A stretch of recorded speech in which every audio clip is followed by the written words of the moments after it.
This is your checklist for the rest of your life. If something's not working in your relationship, this is the first place you go. 5 disciplines of love and 3 of passion. These 5 disciplines are what the game is all about. The first discipline we call the discipline of unconditional love and compassion. The discipline, why do I call it a discipline? Because you don't always feel unconditionally loving and you don't always feel compassionate. If your triggers get fired, if something triggers your masculine or feminine, animal in you, that survival instinct in you based on something going on, you may not show up so, unconditional in your love and compassion. What this really means, put it in one phrase, put your lover what? It's not about you. That's the law. You put your lover first. If you are having problems in your relationship, I can promise you that the problem you're having right now is you're feeling pain right now, and it's because you're focused on yourself, not your partner. You're focused on what you're not getting. You're focused on what your partner's not giving you. You're focused on something that's not happening there. This is the number one law. You want to have an extraordinary relationship, tear up your rules, make this your number one rule.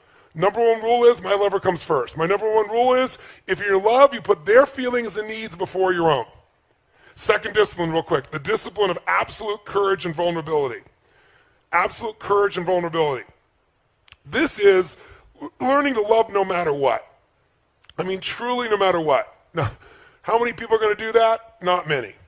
Not many people are going to have an extraordinary relationship. But what I mean by this is, if you have courage and vulnerability, that means you tell the truth. That means you open up. Most people, out of a lack of courage, hold back their gift. This idea that you're going to give pain to somebody you love, you're going to punish them, that takes no courage, that takes no vulnerability, that's just stupidity. So the more vulnerable you are, the more power you have, because love penetrates all.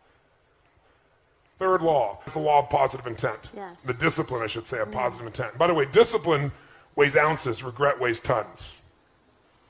Discipline weighs ounces, regret weighs tons. You don't follow these disciplines, you're going to have regret. Right? That's their disciplines, their commitments, they're things you're going to do no matter what. Discipline means even if it's not easy, you still do it, right? Discipline is, it's a habit. That's what a discipline is. It's a habit. It's the discipline of positive intent. You know the deeper truth that this is a no-blame game. You know that when something happens, no matter what it was, like when I said that to her, my girl knew, she and I made a decision early on. I decided, and this is a decision I encourage you to make if you haven't made it, or make it anew if you haven't made it in years. I decided I knew this woman's soul. Yeah.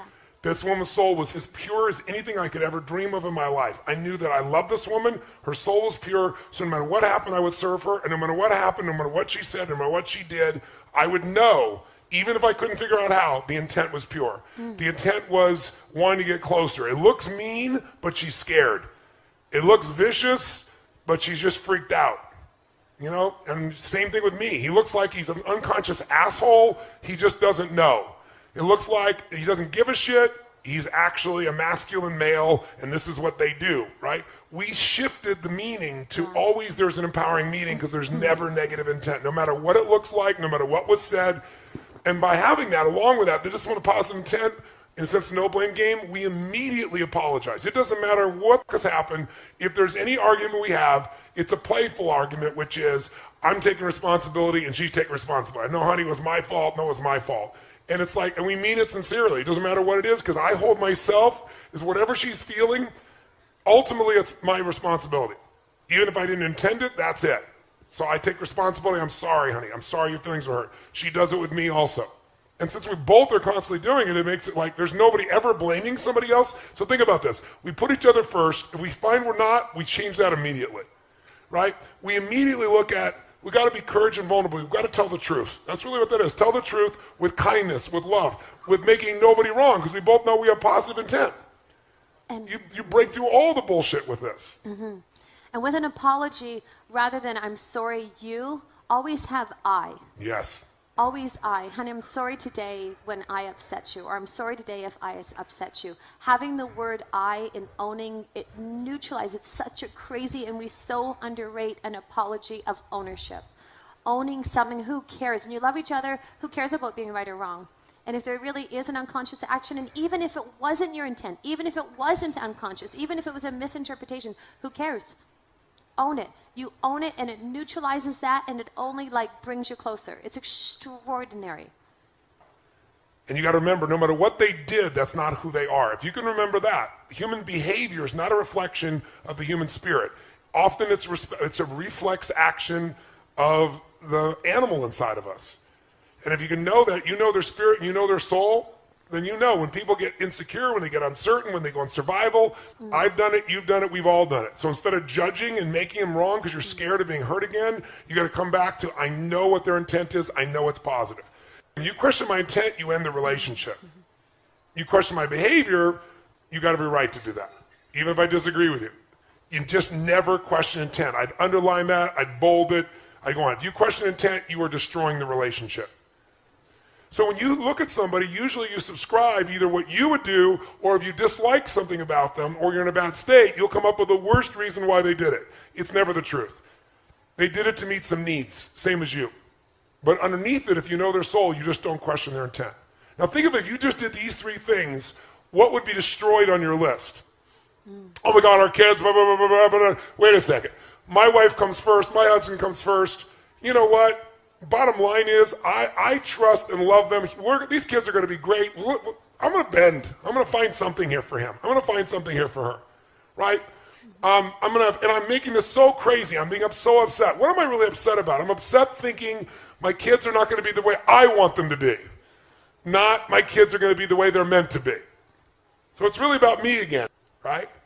You know, discipline of absolute courage. You know, honey, I just want to talk to you. I'm concerned. This is how I was raised. I know you were raised differently, vulnerably. I love you. I love you the way you are. You're a rebel. You love me. I have rules. Maybe our kids will be okay with that too. What do you think?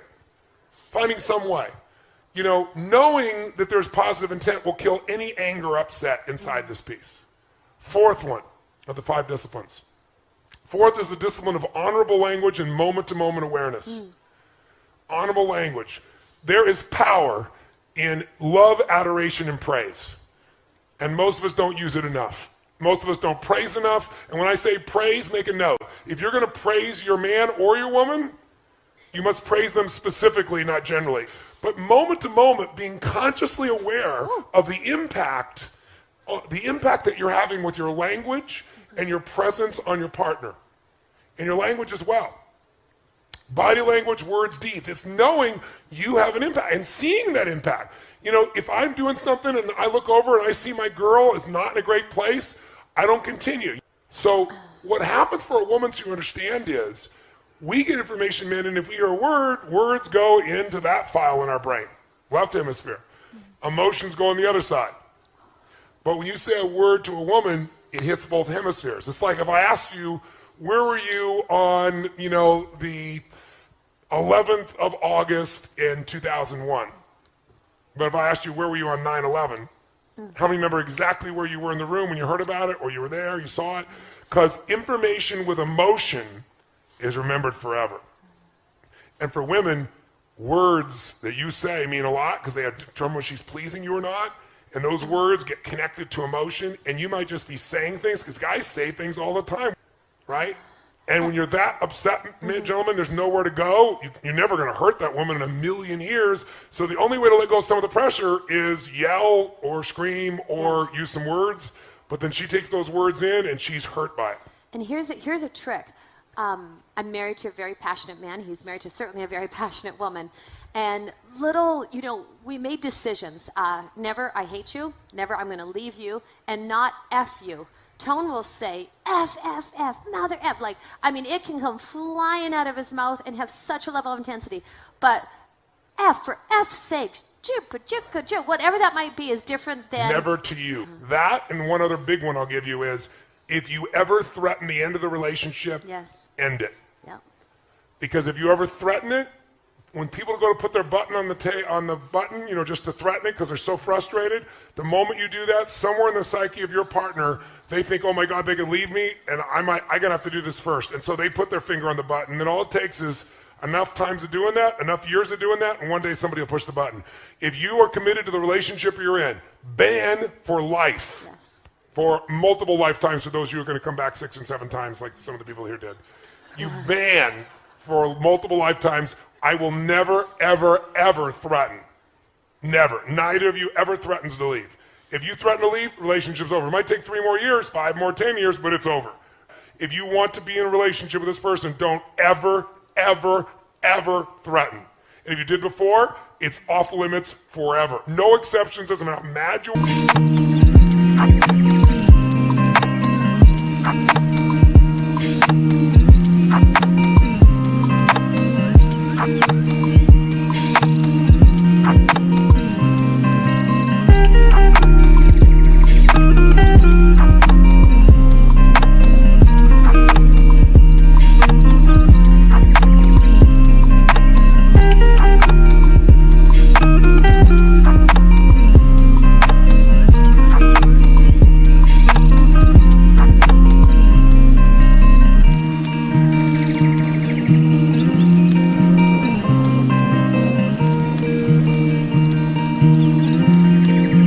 are, angry you are, sad you are, never.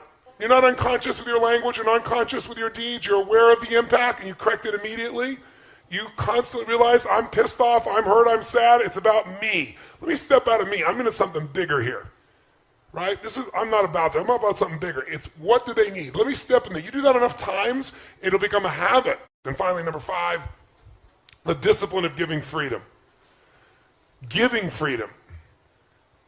Men live for freedom, women need it also. But it comes in different forms. And it's the power of forgiving, forgetting, and flooding. Forgiving, forgetting, and flooding.